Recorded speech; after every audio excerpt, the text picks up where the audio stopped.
না না, মনোবল ভাঙবো না, আমি আছি তো, মনোবল ভাঙবে না। এখানে একটাই টিম আছে, এখানে কোনো দুটা টিম নেই। এখানে তৃণমূল কংগ্রেস টিমের আবার কি আছে?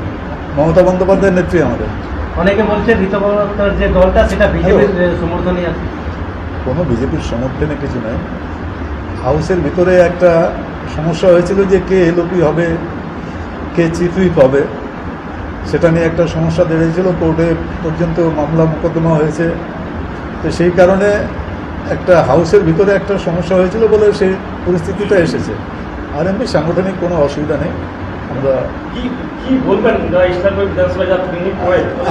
আমি একটাই কথা বলছি, আমাকে আপনারা জিতিয়েছেন, আমাকে আবার আমাদের মুখ্যমন্ত্রী শ্রী শুভেন্দু অধিকারী মহাশয় পিএসসি চেয়ারম্যানের দায়িত্বটা দিয়েছে।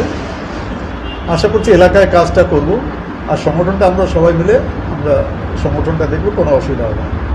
একদিকে আপনি যেমন বলছেন যে মমতা বন্দ্যোপাধ্যায়ের সাথে আপনারা রয়েছেন, অন্যদিকে যখন বিল পাস হবে হাউসে তখন তো আপনাকে বিজেপির হয়ে তখন সাপোর্ট করতে হবে। একটাও করিনি, আমি তো বিল পাস করেছিলাম, আমি তো নিজে বিরোধিতা করেছি। হাওড়া কর্পোরেশন বিল আসছিল, কলকাতা কর্পোরেশনের বিল আসছিল, আমরা কোনোদিন সমর্থন করিনি, আমরা বিরোধিতা করছি। যারা ঋতব্রত মানে এখন বিজেপি সরকার আসছে মাত্র 4 মাস হলো, সরকারের বিরোধিতাটা কোথায় করবে? আগে সরকার কাজ করবে, কাজ করলে যেখানে কাজের খামতি হবে সেই কাজটাকে বিরোধিতাটা আপনি করবেন।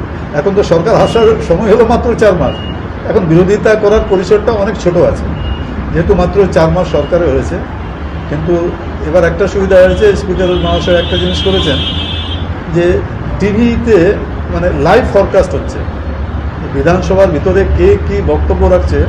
এর আগে কিন্তু লাইভ টেলিকাস্টটা ছিল না, প্রথম এবার এই সেশন থেকে লাইভ টেলিকাস্ট হচ্ছে। তো সবাই দেখতে পাচ্ছে, সবাই জানতে পারছে যে যেখানকারই যে বিধায়ক হোক না কেন, সে নিজের এলাকার সমস্যা তুলে ধরছে কিনা বিধানসভায়, সেটা কিন্তু সবাই দেখতে পাচ্ছে, সবাই জানতে পারছে।